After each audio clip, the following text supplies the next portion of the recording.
Greetings and welcome to this briefing on international relations, global affairs, and ideal politics.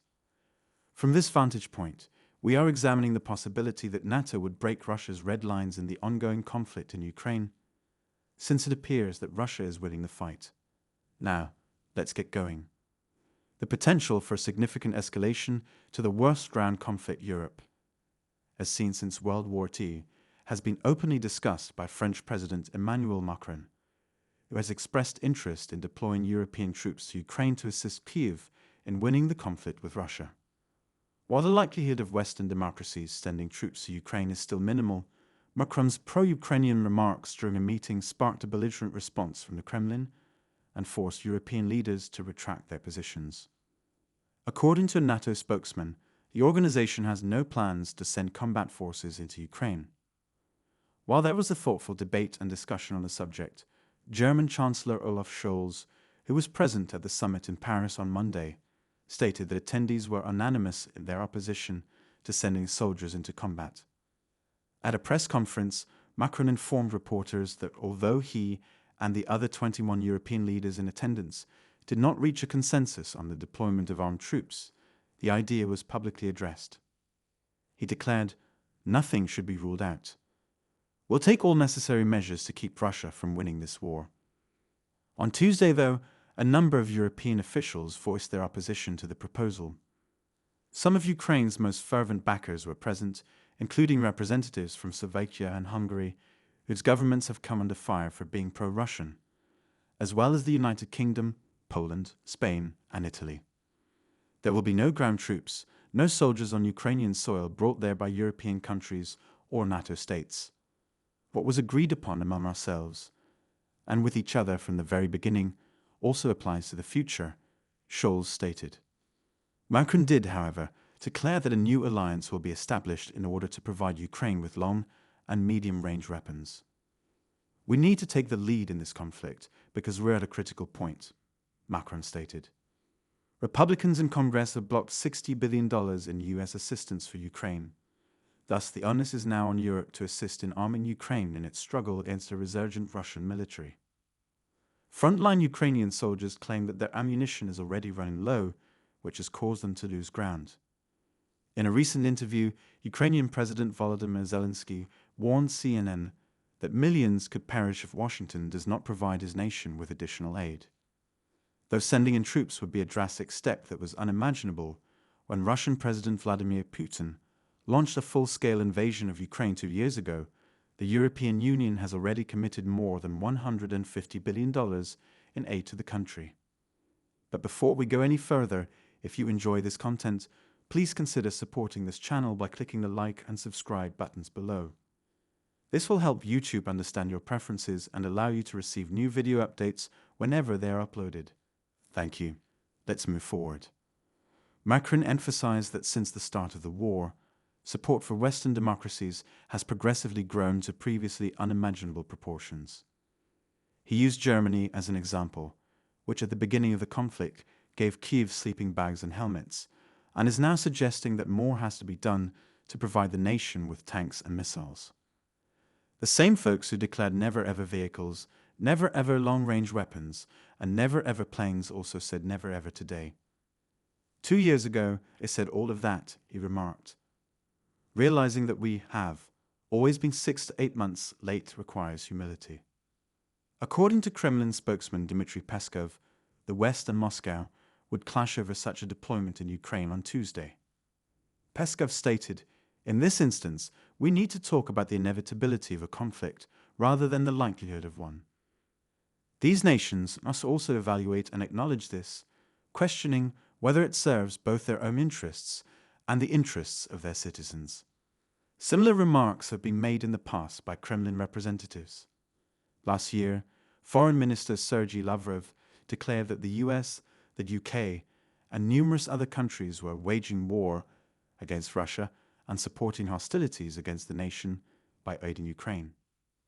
Macron seems to be making an effort to establish himself as the symbolic head of a unified Europe once more by convening the summit on Monday and pledging such a robust defense of Ukraine, as the region prepares for the potential of former US President Donald Trump gaining a second term.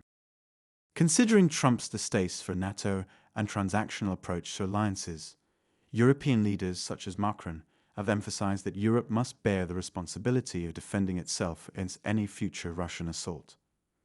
Prior to the conference, Macron issued a warning, stating that Europe's collective security was at risk from a Russian onslaught that will probably extend beyond Ukraine in the upcoming years. Macron declared, "This is a European war. It is both our continent and soil." Macron also hinted that he would be open to giving up his long-standing objection to Ukraine receiving weapons from outside the EU. In order to support an EU initiative known as strategic autonomy, which is bureaucratic jargon for a set of policies aimed at reducing Europe's reliance on the US and other international partners in matters of foreign and defense policy, the President of France had opposed buying weapons outside the bloc. Macron's apparent turn away from EU weapons acquisition may appear to run counter to Europe's goal of self-sufficiency, but it is more likely a reflection of how severely the war in Ukraine has damaged European weaponry stocks. Even a year earlier, officials had issued warnings that arming Ukraine had left other countries severely short on a variety of weaponry. Purchasing only within the EU isn't feasible given the pressing need to complete this as quickly as possible. Arms manufacturers reduced their capacity to produce such weapons after the end of the Cold War. Due to regional reductions in defense spending, the sector will take time to revive. This implied that, as one European official told CNN last week, Europe not only needed to refill its own cupboard, but build a new cupboard and fill that too. Macron's reversal, of course, does not, however, imply that he is abandoning strategic autonomy. Rearming Kyiv is a short-term need, but it's still a long-term objective.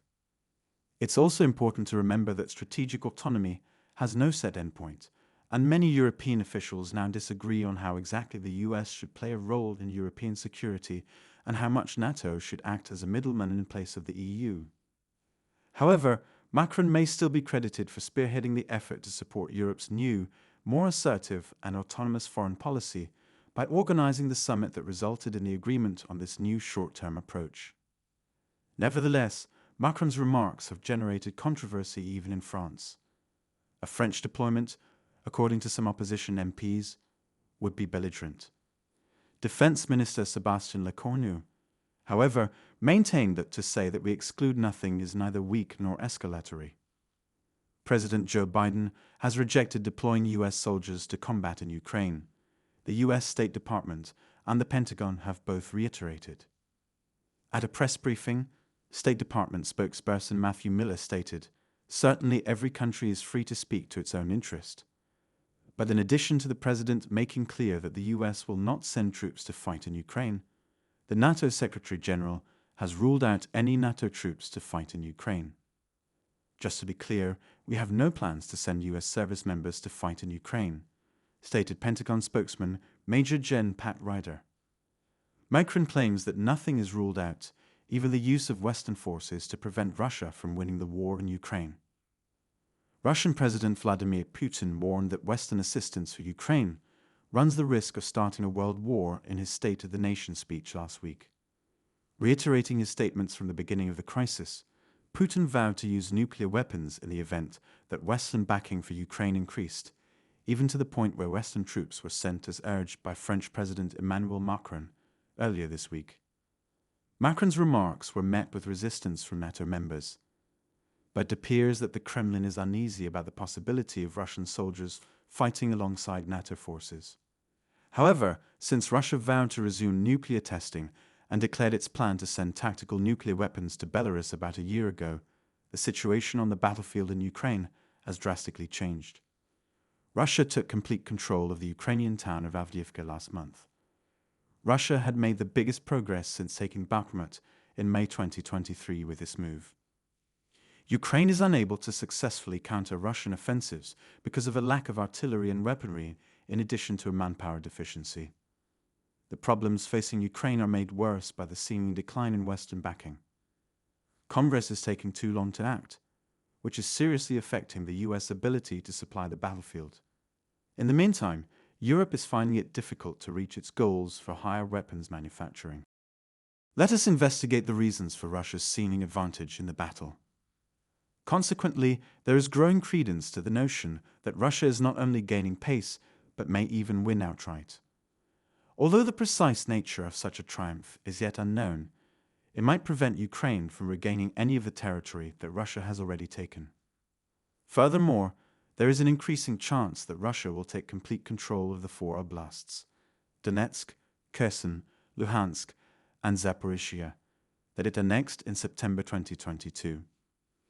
In the end, it appears like Russia is winning the conflict.